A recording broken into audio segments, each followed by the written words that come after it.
Irreverent, entertaining, cool. You're listening to LA Talk Radio.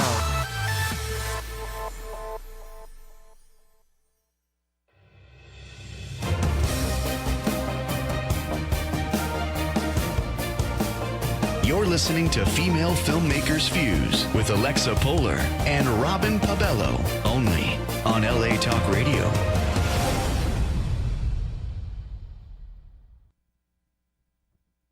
Thank you for tuning in. This is Female Filmmakers Fuse. I'm your host, Alexa Polar.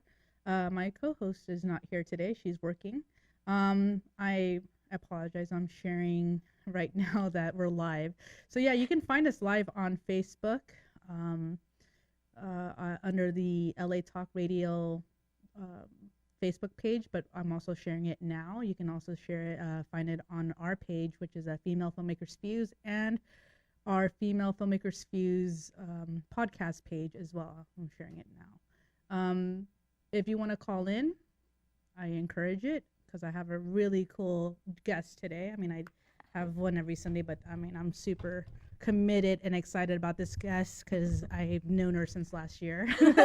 So that takes a lot. 818-602-4929. That's 818-602-4929.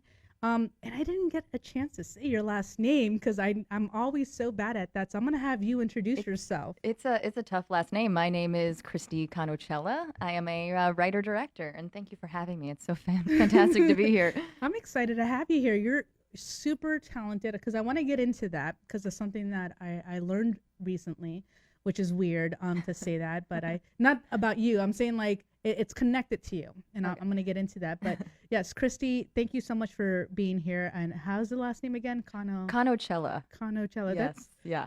What's that derived from? It's Sicilian. Okay. So my grandfather's parents brought him through Ellis Island, and we still don't know exactly what the spelling is. There's constant back and forth about what it is, and paperwork have surfacing. You gone to Ellis Island to see if it's the signature? My lovely Aunt Sharon has, and she keeps up to date with all the family history, and she just recently, I guess last year or the year before, found a marriage certificate between my great grandparents that has 2 S's in it. Okay. So we're going back and forth on whether our name is Conochalla. Okay. Hey. But yeah, it's nice. I get it.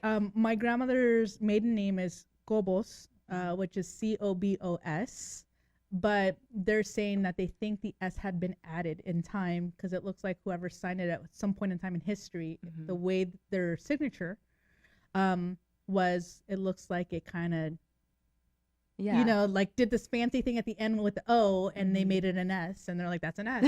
So that's officially their last name now. Yeah, that's great. You just adopt it. That's it. And you go and move. I feel like I'm really fortunate to have such a unique last name for sure. Totally, yeah, I get kind of teased on my name, more so now because of my first name. I didn't so much. Because of the stupid Amazon Echo thing. Oh yeah. I have a great relationship with Alexa. Yeah. She's my best friend. There you go. Next to my dog. I feel like I'm everyone's best friend at home. But I'm also listening. I'm listening. But yeah, so I get teased on that. That's a new thing. And then my last name Polar, which is it like the bear? I'm like, sure, whatever. But it's pretty cool. So yeah. Even if someday I do get married, I don't plan on changing it because it's that cool. As you should not. I'm staying with it, whoever you are. So here's what I learned. And it was a really nice revelation that I had because a friend had contacted me. And she was like, hey, I just want to check up on you because I was going through some stuff. And for some reason, I felt like maybe some of my friends are going through the same thing. And it kind of evolved into a conversation. And then it evolved a conversation with other people. And it was basically, we know how this industry is. And it's become so saturated because of social media and YouTube. And so you have a lot of YouTubers, and they don't like being called that. So now they're called social media influencers. I'm doing quotes. But because of that, this industry has become more and more saturated, right? And social media is just killing a lot of things. if not done correctly, right? Absolutely. It's like a whole new addiction, and people don't even realize it. Those that are even addicted to it don't even realize You it. can definitely use it for evil, unfortunately. Unfortunately, very true. And it could destroy relationships as well, like if you're too addicted to it. But so anyhow, so it's become so saturated with a lot of things, and our planet unfortunately has become so saturated, where but at the same time, it helps out where you can pinpoint someone that's super remarkably talented. Oh, okay. And that's where you come in. Thank you. But it's not just the talent, it's the fact that you can be talented and do nothing. And then you can be talented, and what I mean, like, not say do nothing, because you could still be talented and do what you're talented in. But if you do nothing with that, where it's going to make a change, where you're not pushing a message, you're not allowing people to evolve and learn, because that's what we're able to do, fortunately, with our art, right? Filmmaking, it's an art, and we can showcase messages. We can do it in an entertaining way and teach people, like, not to be so whatever, whatever it is that you're whatever you're teaching, right? So you're pushing messages through your art, and that's why you stand out above other people, because there's certain groups in this industry that have that, not only the talent, but they have a goal in their life and a mission, and maybe they're not aware of it, and maybe you are, and you're doing that with your talent by what you write, by what you direct, because you're saying, like, I feel it, I'm about the social cause, because it's whether you're connected to it directly or indirectly, and you're gonna push your projects to be about your social cause. And that's what you do, and the fact that you're so talented makes it even more amazing, because it's going to make people want to watch it, and then it's entertaining, it's really well done, and then you're sending a message. Thank you so much. So that's what I'm saying. That's something that I learned, that there's a certain amount of people, like there can be 100 people in this industry. I mean, there's more than that, but I'm saying there could be 100 people in this industry, and everyone's doing their films, and not to downgrade any films, I'm not doing that, but I'm saying like some of them are gonna stand out more so than the others, and it's the way of life. That's just how it is. So we're all swimming in the same stream, but some of us are just gonna swim ahead and just,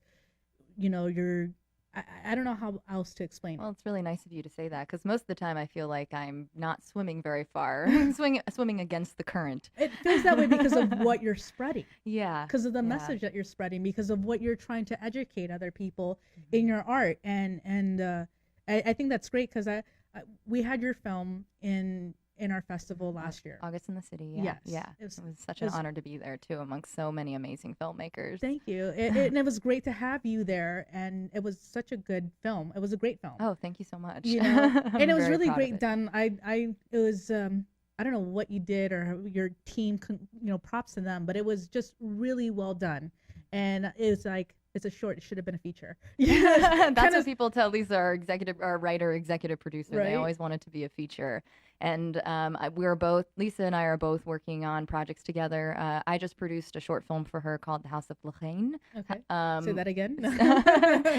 It's about a Parisian actor, and we were so fortunate to have Sarah Kazemi from one of my favorite films, Circumstance, as the lead, one of the leads, the co-lead. And it's just Lisa and I go 100% ahead. There's so many people who are really making brilliant movies on their iPhone and in kind of the easiest ways that you can make it guerrilla style, but I am not about that at all, fortunately and unfortunately, because it's significantly harder to really want the resources that, say, a studio movie that would have, maybe not like, the superhero movies, but a movie like The Shape of Water. I would love to have the resources that a movie like that would have. So creating things and starting your career and your work acting like this is how I'm going to continue to do my work, that has been really important to me and continues to be really important to me, especially on the heels of my first feature film, which is called Forever Not Maybe. We just screened in New York on May 16th for the first time, and that movie, I mean, it was the most difficult thing I've ever done. We did not have studio type resources. I can't. I'm not kidding. I haven't seen it, but I seen the trailer. Haven't seen it yet. So let me emphasize on the yet. It's still in the festival submission phase. We're all patiently waiting for notifications. So yet. I'm sure you're gonna get them, but I just based on the trailer, the quality and production value. Yeah, we were so lucky to have Alicia Robbins, who so her and I met on a job. I used to do lighting for live and televised events. And Alicia was a camera operator at the time. Now I'll never see her again. She's a DP on many TV shows now. Well, good for her, though. Yeah, good for her, but I'll miss her. Of course. I'll miss her. And so, I mean, just her faith in the story and her commitment to it really is what set it apart. And she just came in and I said, this is what I have. And she said, okay, this is what I got for you. And we did it. And I am so proud of every minute of it that I can't wait till people see it. That's amazing. Yeah. I look forward to seeing it because, like I said, the trailer is what got to me. And I know some people don't like watching trailers anymore. I don't know why, but it's becoming a thing now. I'm a big trailer watcher person. I don't know why. I just am. I just like sometimes where I'm killing time and just like I'm gonna go check out some trailers and see what's going on, like what's out, because it's like you're looking at not to judge a book by the cover, right? But at the same time, it's like what intrigues you. Yeah. Well, I hope that you find the movie to be as great as the trailer. I think I will. I mean, I wouldn't look. You're August in the City. Thank you. Not that I forgot, but it's just that was great. Yeah. Why wouldn't I? It's just like, come on. I do hope that that's the path I continue on. I am just forever grateful for what August in the City has gotten me. Right. It has done incredibly well. I mean, I think it was like 2 weeks after I finished post-production, we were in festival already, and we're still in festival to this day. Lisa's getting phone calls about having it as a guest wherever it's going to land. So I feel like August in the City is just a kind of a singular special thing, and I hope that Forever Not Maybe resonates the way that people have resonated with that one. I'm sure. Well, also with Mandala Rose. We have a call here. Hi, caller. You're on the air. Why don't you give us your name and where you're calling from? Hello? Hello, caller. This is my radio voice, by the way. How does everybody like it? Oh, we lost it. Oh no. Call back. So anyhow, yeah, it's just I'm confident that it will, and you're gonna have that with every project. I definitely. So my first feature film. My first short film I shot back in 2013. It was a romantic comedy. It was a lesbian romantic comedy starring Kate Gorney Miller and Gillian Lee called Once Upon a Zipper, and and we started on this path. I'm sorry, I forgot. This is something that happens to me. So you have to watch. You have to really pay attention to me because I'll start with a really like poignant message that I want to make, and I'll get halfway through my sentence and go, what was that message that I wanted to make? I'm just going to let that on hold for a second. I'm saying like each project I'm sure has its own meaning, right? Oh, yes. Okay, so yeah. Oh, thank you so much. Welcome. That was wonderful.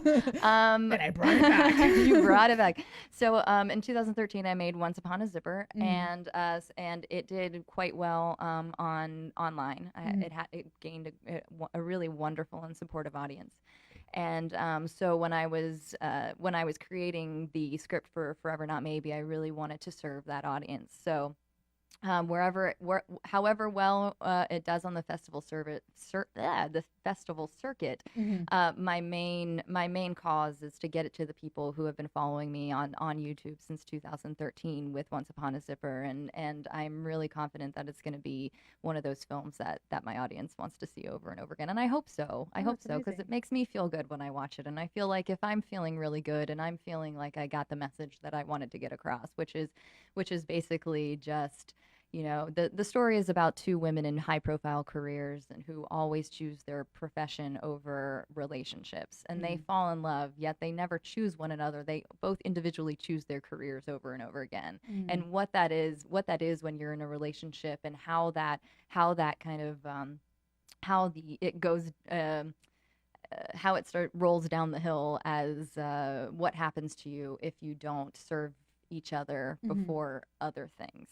And I think that the message is something that's really indicative of what we go, I think indicative of a lot of industries, but definitely indicative of the entertainment industry where it's such high stakes for us here, where if I get a phone call saying there's a gig in New York or there's a gig wherever there's a gig and I say no, then that's something that could hurt my career and the difficulties in deciding whether you want to serve who you're with or what you're doing. I understand that. And ironically, but it's also the most romantic movie you'll ever see at the same time. That's why I want to see it. But you raise a good point there, because that comes from an industry that's been around for a very long time. And who was behind that industry? It was a lot of men, obviously. Yeah. So we have to change a lot of that formula. Oh, yeah. I hear all the time, you're only as good as your last job.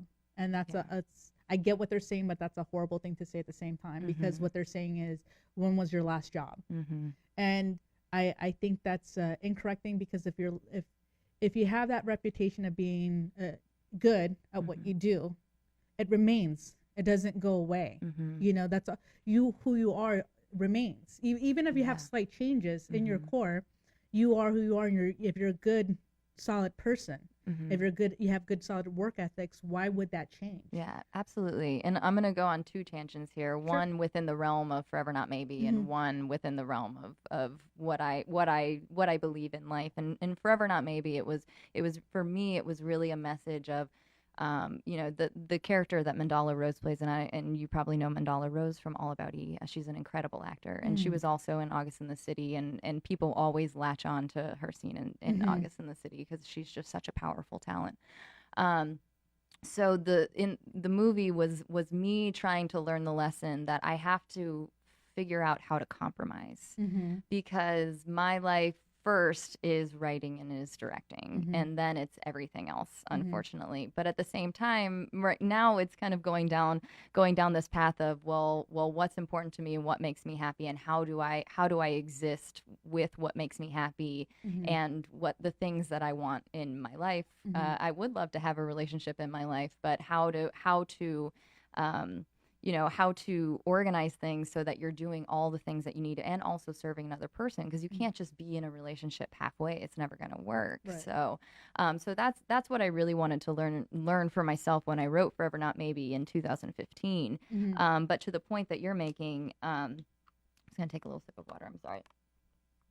But to the point you're making as far as work ethic and you're only good as your last job, what I believe in that. You're right. You're always going to be the same person. And the thing that's going to make you successful is not stopping. It's like if someone didn't like Once Upon a Zipper, or someone didn't like August in the City or Forever Not Maybe, I'm still gonna do everything that I can to get onto that next project. Right. It's not going to stop me from being who I am or doing what I'm going to do. And it's a little bit different for what you're doing though too, because you write and you direct. Yeah. Okay. So that's a little bit different than someone that's, let's say, is, I guess you could say, below the line, right? So I understand, you're right, you don't want to stop, but who says you're stopping if you're writing? Because you're not.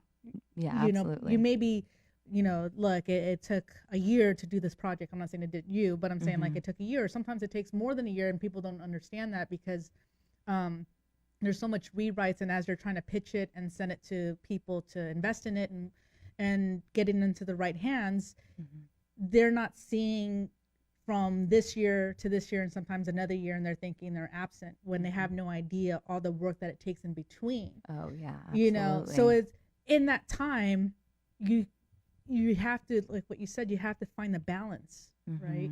And the thing is, I love what we do in this industry. I love what I do. Right, and I'm sure you love what you do. Oh, I love what I do. Right, a little bit addicted. Yes, right. But I love what I do too, and there's a certain thing about that. But at the same time, the reason why I also love it is because it gives me the independence that I need to do other things. Like what I said in the beginning, I have my mission, just as you have your mission, and you portray that mission in every project that you do. I want to make some sort of difference, in this world before I go. Yeah. Before you go, I'm sure you want to do the same thing, right? Oh, yeah, because if we're successful and making a difference while we're here, 100 years from now, someone's going to be watching our movies, and that could make a difference to them. Just like when I was growing up, like my favorite movie was Meet Me in St. Louis. And if you follow me on Instagram, you know that I'm a huge Judy Garland fan. I see it. And just yesterday was the anniversary of her death, so I was posting a lot about her yesterday as well. But what that woman did for my life, I wasn't even born when she was alive, and the happiness that she brought to my life and the difference that she made is really what, like, the goal that I'm after, is making a difference in my work to people for as many years as someone's we gonna exist. say the same thing about you. I really hope so. I know really so, but hope that's what I so. mean. Like, Judy Garland stands out. How many actresses are there? In the world? I'm just saying. But I'm saying, A like, lot. but she had that Yeah. mission, right? In life, we all have, and I'm not trying to sound like it's spiritual, but it kind of is. We all have missions, right? And some of us serve it in a different way, a different purpose. Yeah. And that's what makes certain things stand out. While everything else is saturated, that stands out. Yeah. And that's what I feel your projects do, Oh, well, right? thank you. And I'm so. hoping that what I'm doing with this nonprofit, it's doing the same thing. Because I have goals with it. I want to be able to assist other filmmakers as well. There's so much that I want to do. And I realized recently, like, as I've been with my mom more, because she's needed me and I needed her at the same time. In that time that I'm not, if you're looking at it from the outside, far away, you're thinking she's not doing much, she's just at home. That's not the case. While I'm taking care of family, obligations that I am more than happy on doing, I'm also rewriting, going through things, and I've made my script stronger. Okay, that's one thing, and I've noticed that. So I had that time to develop. Then at the same time, I had time to focus more on this nonprofit, focus more on how I can make it better. What can I do that's different? Talking to different people, bringing different people into this organization, which I'm glad I've done. I've signed contracts, and they're making it what I hope it would be in 5 years and more. That's amazing. But it's that time that I allowed. If someone were to call me, like you said, and say, hey, I need you to New York, and I weigh my options, and I've done this before, and I'm like, I can't. I didn't lose anything, because the reason why I said I can't weighs more than what that trip would have been. It's really hard to make that call, and I think you have to trust it, though. Yeah, last July, July is always very slow for what I do, and so last year I was just like, you know what, I'm gonna stop hustling. I'm gonna stop filling every second of my time, and I'm going to just serve my directing, serve my writing. And that's when I started becoming heavily involved in the Alliance of Women Directors and Women in Film here, two amazing organizations in LA. And I mean, I have never been happier in my entire life, and just being there in support of other directors and other women in the industry, and also going home and starting and finishing these projects, because I have a project right now called Finding Yesterday, which is it's a screenplay. It's a magical realism screenplay about two sisters who rediscover the magic of their childhood while facing the tragedy that basically changed their life forever. And this one you're writing. This is I'm actually and it's going far. I'm finished right. Yeah. Okay. I'm okay. So this will serve what you were saying. And literally, I started the idea a couple years ago. I became when I directed August in the City. Daniela Master Pietro, who plays August, she is just. I became really addicted to wanting to work with her again because of. There was a scene where she had to walk in and she had to do 16 things in one look, and she is just one of those really trained actors out in New York. And I was like, well, you walk in and you see this, and then you feel this, and there's someone outside, and this is what's going on there, and then this is what you're going to feel. You're going to forget about it for a second. And literally, she walked in one look, she did all 16 things. Wow.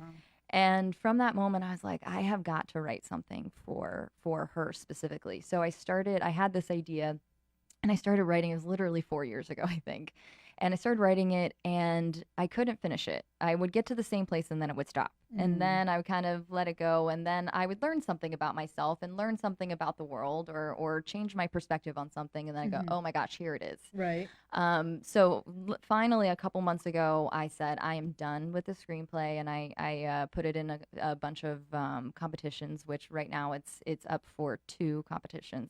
The Women in Film Blacklist Writers Residency, which is something I'm refreshing my email over and over again, hoping I get, because that will serve to making the screenplay even better, because you workshop it. Right. And so I feel I've gotten as far as I can from my own perspective, and what I really need are other people's perspectives, so that I can kind of go back inward and say, is this the most powerful way to tell this story? Because I want to serve the story the best I can. Right. But we're 5 years now that I started that process, and I've had to go down the road just learning more about the world, and learning more about myself, and learning more about my message. And the problem that I had when I started was that I didn't understand the story that I wanted to tell. I didn't understand the character that I was so meticulously writing for Daniela. And now I do understand that. Now it's just about how to tell it the best way. So it takes a long time. That's why it takes so long, because you're just constantly updating yourself. Absolutely. And things happen, like you said, in life that's kind of like, oh. Yeah. And in our society, and absolutely. And I think that's something that really, I think the things that changed me most for that particular project is kind of a personal kind of thing that I went through that wasn't very pleasant. And then this whole, what we're going through in our country, and that's not pleasant to anyone. That's also not pleasant. But the thing about going through things that are a little bit less than pleasant is that you learn so much about yourself through how you react and how you're responding, and kind of going over and being really introspective about how you wish you had responded, or the things that you wish you had done, or the things you wish you had said.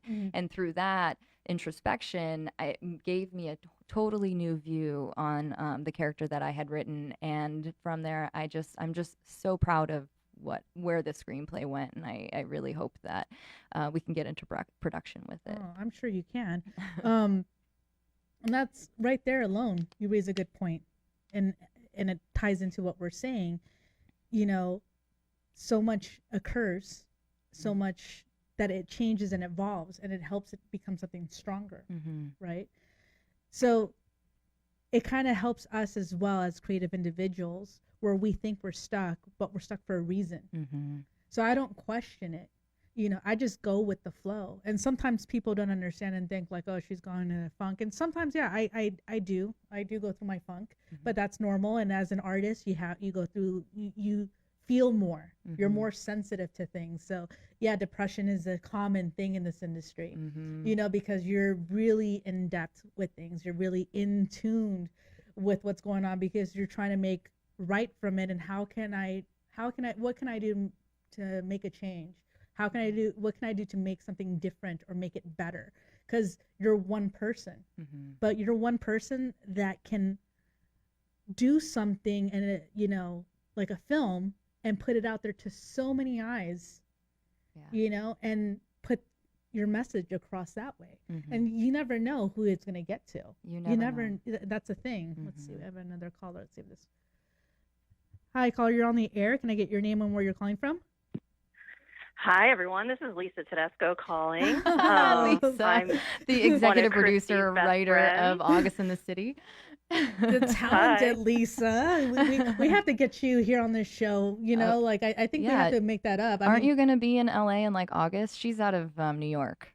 It could be over the phone too. I wish I could be out there in August, but you're not coming in August in the city. So now it's probably going to be November. Oh, okay, I'll be here. Okay, well, we can definitely have you back on the show. I mean, not that you're on the show now, but you are. Yeah. But I'm saying we can have you as a guest for sure. Yeah, and hopefully while you're in New York, and then have you back in November, both of you. And hopefully, House of Lachaine will be completed and started its journey. I'm gonna have to learn how to say that.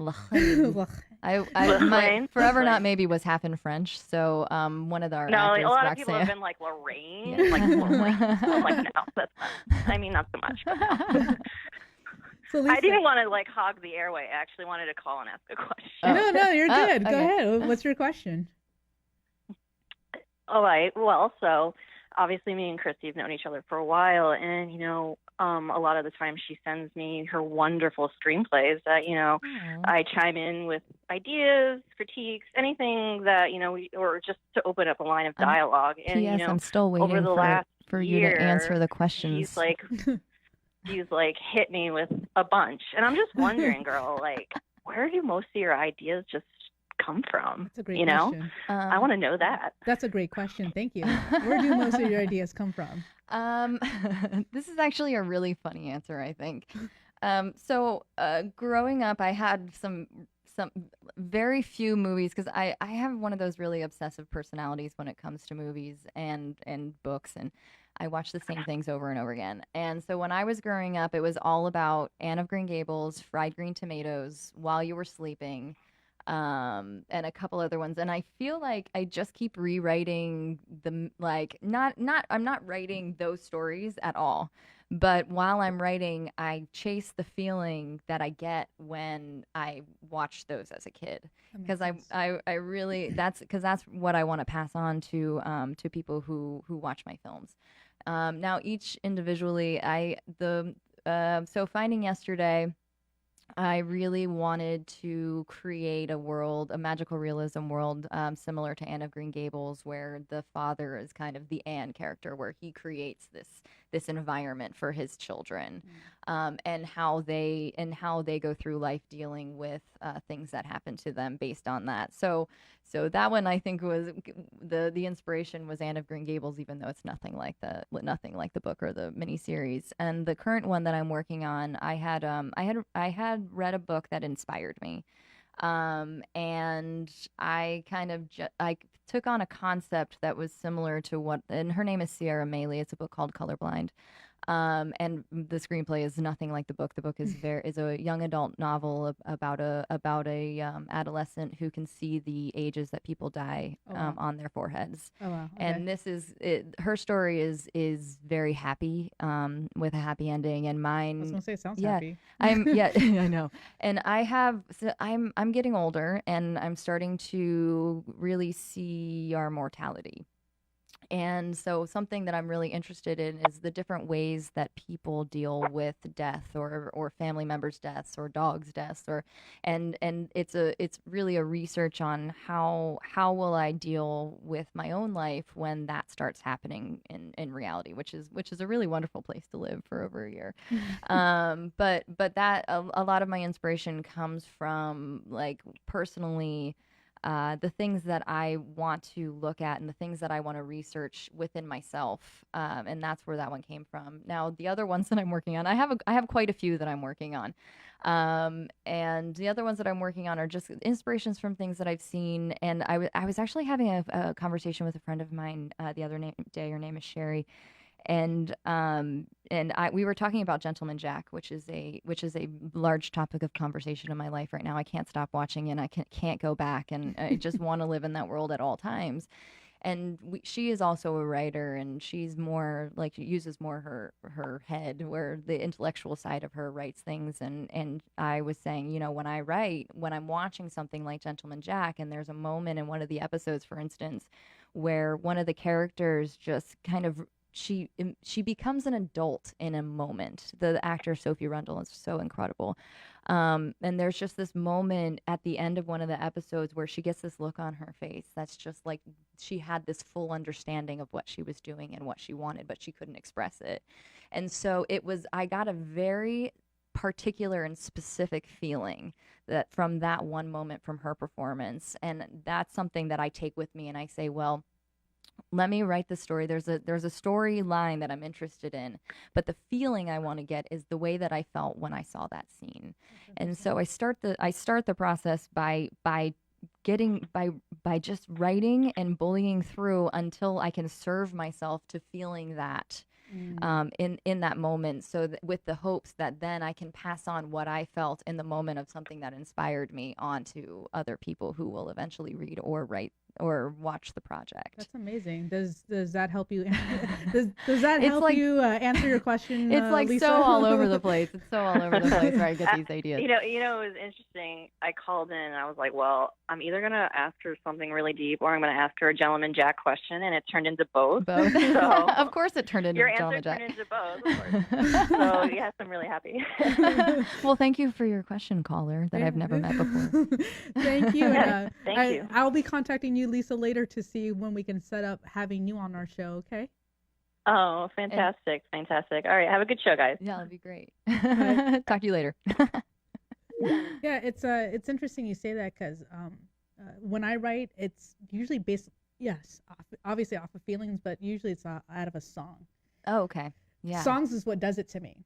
That's amazing. You know, it'll be one specific song, and I'm like, I want to write a film for this song. Mm-hmm. You know, and sometimes the song ends up not being anywhere near close to what the film was, but it's what you said. It's what made me feel that. It's like this ball. It It's feeds like you. right in here and just and I just in my regular life, I feel like, you know, I have regular feelings about things, and there's just, when I watch films or I watch television shows that are just really well done, or the acting is incredible, I get very deep feelings from, even more what's the word I'm looking for, like more intense than I do in my regular life, and it just takes on a life of its own. So I feel very cautious saying I'm inspired, like I made a movie about Anne of Green Gables, because it's not about Anne of Green Gables. Right. It's about how Megan Follows and I am so sorry, I can't remember the name of the actor who played Diana, how they made me feel. And okay. I'm saying that because in my mind Anne and Diana were in love. Okay. Because they were in love. Okay. She gave her a lock of her hair. Oh, like, hello, who does that? Unless you're in love. No, that's true. Exactly. But I mean, in different time eras, right? I'm sure if it was now, it'd be different. I don't know. I'd have to go back to L.M. Montgomery, and I like to read between the lines of their love affair. But it's the feeling, really, right. more than the work itself. No, absolutely. And that's what's interesting, because you're saying how you're going through this phase of mortality. Mm-hmm. It's weird. My life is that phase. It's something that I've always been obsessed with. With the topic of death, and it's such a deep topic, and sometimes a faux pas, because so many people take it any different way. Some people are more comfortable with discussing it, others aren't as comfortable, obviously. But I think in death you have obviously the meaning of life, the irony of that, and I've come to the conclusion that the meaning of life is simply missing each other. Yeah. You know, living life so that you can miss and be missed. If you feel alone or completely lonely, like you have no one in your life, then you feel like you have no representation of this life, of the life that you lived, right? Yeah. So you have people that surround you, that love you. And love is such a generalized thing, because that's what it's supposed to be. It's a feeling. It's not, and people get it confused with sexuality, sensuality. That's not what it is. I fall in love with people all the time, and people look at me like, what? And I'm like, yeah, because I'm not falling in love with them the way you or this society portrays love to be.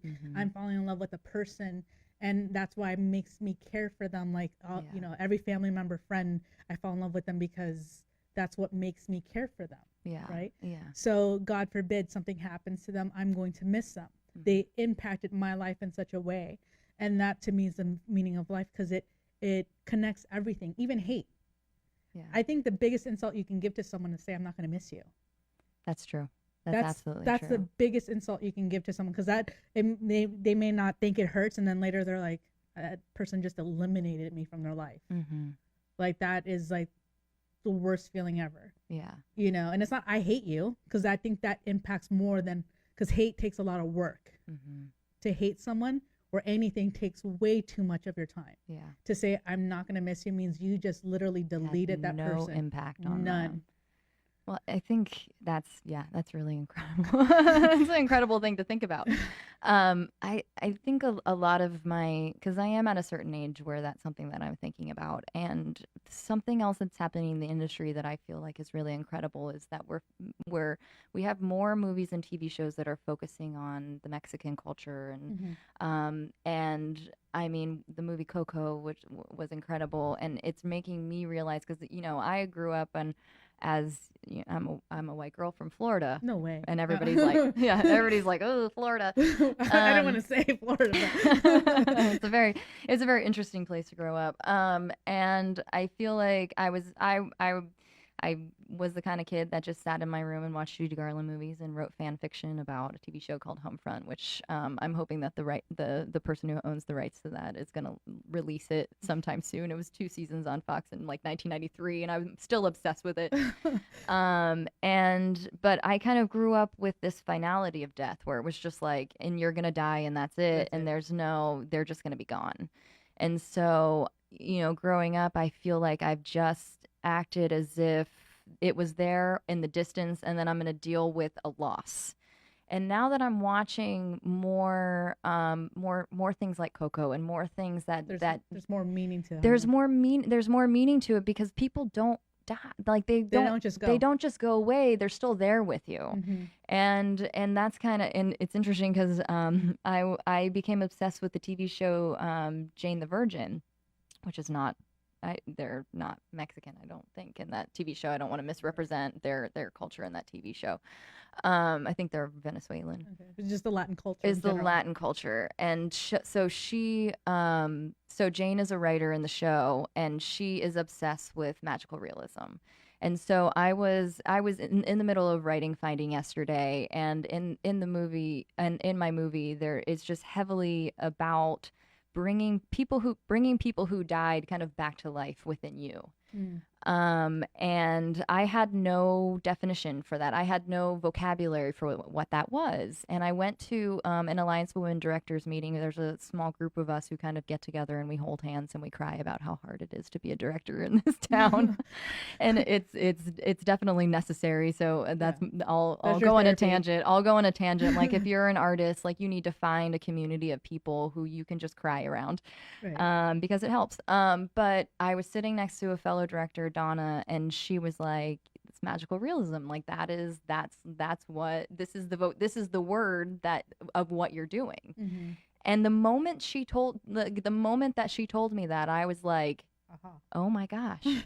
That totally is. As soon as I had the vocabulary, then writing that story became significantly less complicated, because I knew where to look. I knew like the people, I need to get a book from Isabel Allende. Like, mm-hmm. I need to read up more on this, and read up more on a culture that I really didn't grow up understanding, right. or knowing, or being a part of. And I think I feel personally at a loss for feeling that way, because we have such a diverse country, and I mm-hmm. think that we should all embrace one another and learn from one another and understand each other's cultures, because just one way of doing things is so boring, and it doesn't add to art, it doesn't add to our lives. So I'm going to be eternally grateful to Donna for kind of giving me that aha moment right. in my life and in my career, and also it's given me the want and the desire to seek out movies and art that is not from people who look like me, right. because we all have different views, and it's amazing. No, it is. And I'm glad that you have that. And that you see that, because I've never thought of death being just the end. Like, mm-hmm. that's it, you're gone.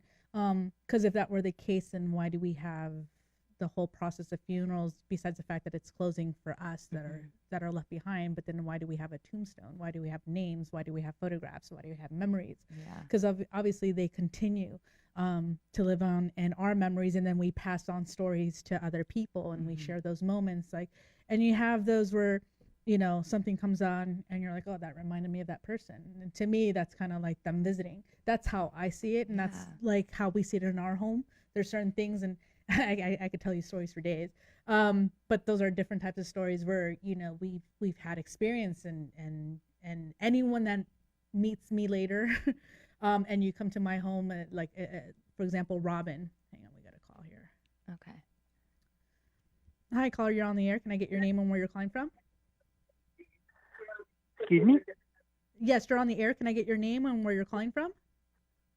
Hi, this is Ethel from Pacoima. Hi, Ethel. Do you have a question for Christie? This is Casey. Yes, I do. Casey. She actually knows who it is. Yes, Oh. this is one of my ultimate best friends. One of my well, actually, my first friend in Los Angeles. Okay. And the executive producer of Once Upon a Zipper. Mm. The woman who made it all happen for me. Okay.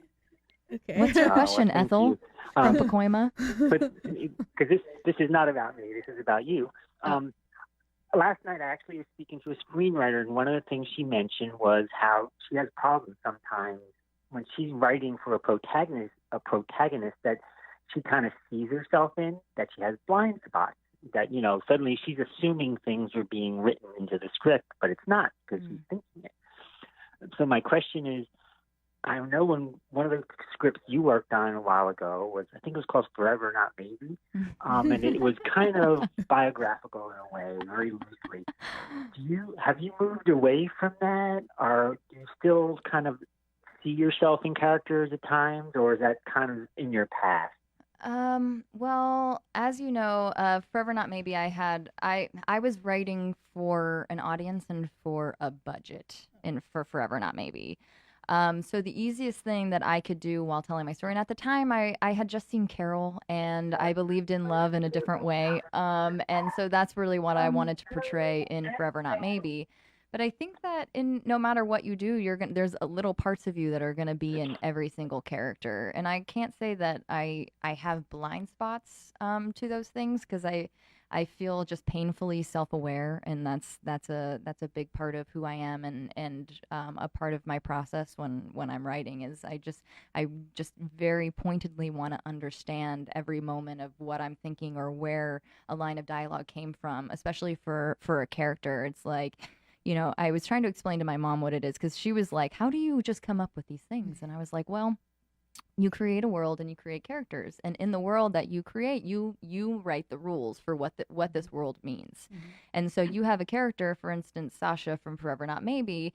So when Sasha makes a decision, you know, well, she could say this to Elizabeth. Well, if she says this, which is within the rules of who she is as a human being, these are the chain of events that are going to directly follow because of that decision she made. And what chain of events is going to be the thing that's going to lead me to the path of the message that I want to portray.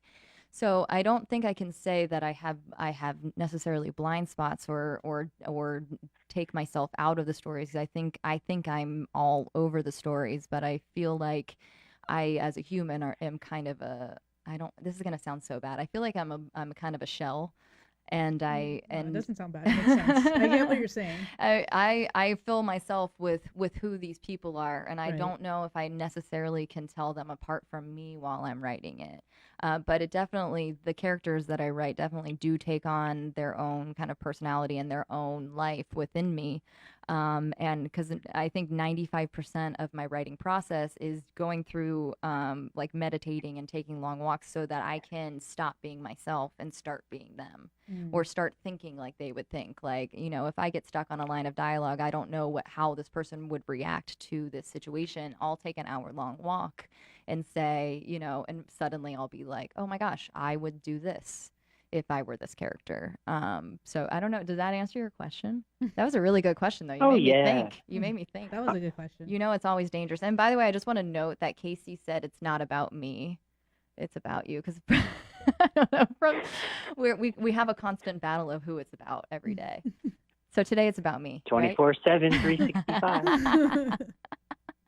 Well, thank you for answering my question, thank you for and thank you for listening. putting on the podcast. And you guys have a great rest of the show. Thank you for Thank you. listening.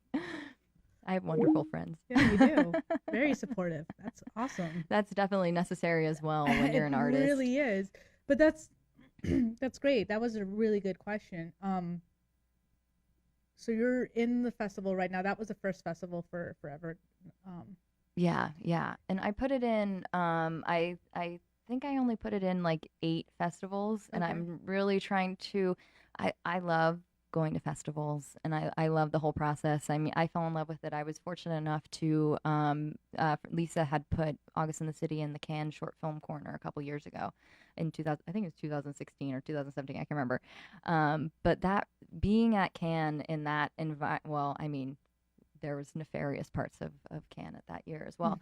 But just being in the environment of filmmakers where you go, everywhere you go, where, oh, what do you do? And this is what I do. And this is, maybe we can help each other. And that made me fall in love with festivals. It's a great opportunity to network and learn. It is. When I was going to film school, my project got into Newport Beach Film Festival, my short musical, period piece, just to make things more difficult as a film student. And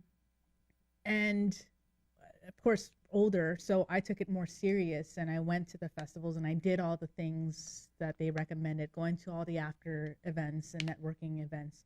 And then I didn't see a lot of my co-students there, my colleagues from school there.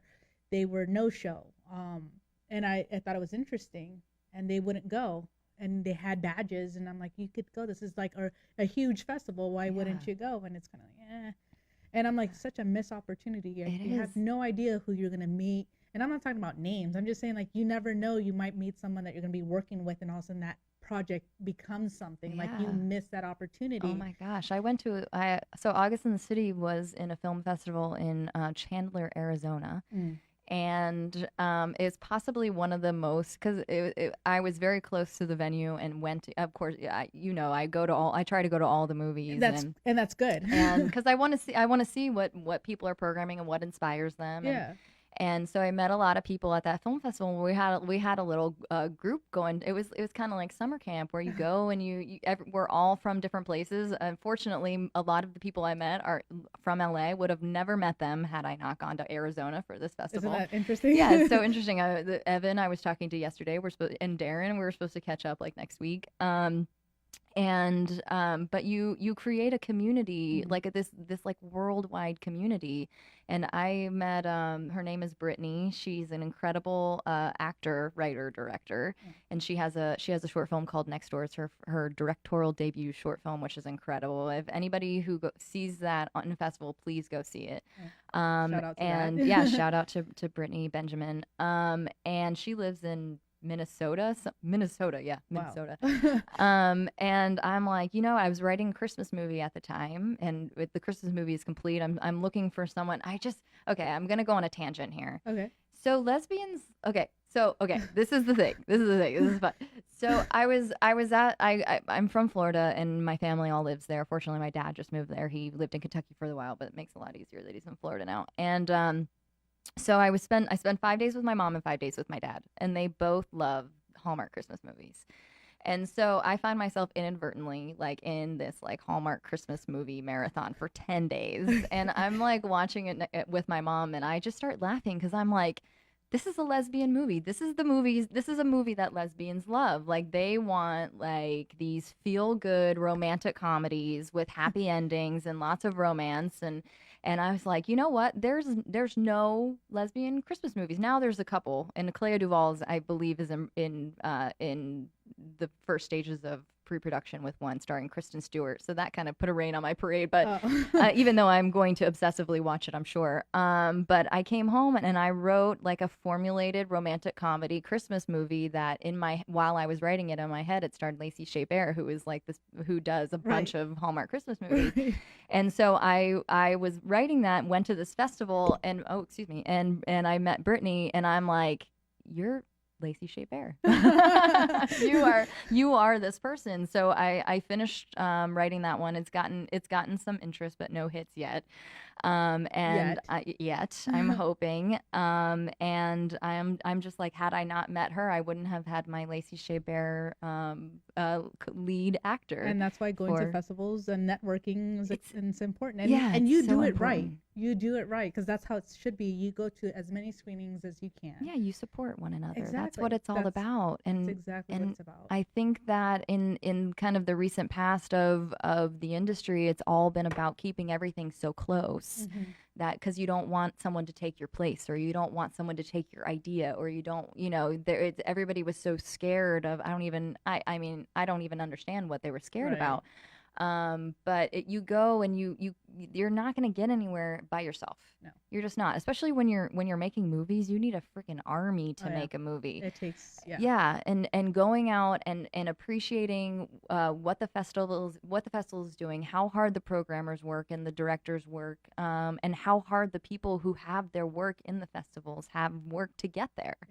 And just walking up to them and saying, you know, I really appreciate what you've done. This is why it inspired me. And you would be surprised how surprised people are when you do that, or surprised people are when you don't know them and you show up to their screening, and it shouldn't be like that. And I feel like in my journeys, especially being more and more heavily affiliated with women organizations in the industry, that I don't want to take on the obvious meaning of where this tagline came from, but we are stronger together, and we will all move forward together. And I say this quote everywhere I go. There's Christiana Christiana Carmine, who's also I met her at your film festival. Actually, we were both in the Alliance of Women Directors, and we met at your film festival. That's right. And then we were like, we know each other. I remember that moment. And we're like, I just saw you in Jennifer's backyard at the AWD party. And so we were talking after her screening, and I can't remember the name of her movie. It was so wonderful, about the camp one, where they went to the Solace something. Summer Solace. Yes. Summer Solace. Yeah, Solstice or something. Yeah. I wish. I hope that maybe Christiana's. Anyway, so we were talking, and she just said, "There's enough cake." Okay. You know, there's enough for all of us. We support one another, and there's going to be enough for us if we support one another and move forward together, there's going to be enough for all of us. Nobody's going to be lacking. No, that's a good way. That's actually a really good example. And unfortunately, we do have to wrap it up. We're at that time. I do want you back because I'm sure we can go more into this. I can talk for days. Please, where can people find you? I think the best place to find me is on Instagram. Okay. And I'm at this is C Conochalla, and maybe on you can promote that because it is a complicated name. I'll go ahead and do that and tag you. But yeah, my Instagram is the best place to go because it is my vision board, and I do a lot of quotes, and the photos that I have are things that have inspired me or do inspire me, or to keep up with what's going on with all the projects. And perfect. And stuff. I do recommend you follow her because I do see your vision board, and that's how you do social media. So take that as an example. And thank you, Christie, for being here, being our guest. And please do come back. We're going to set that up as soon as we're done here. Thank you. Everyone have a safe and happy Sunday.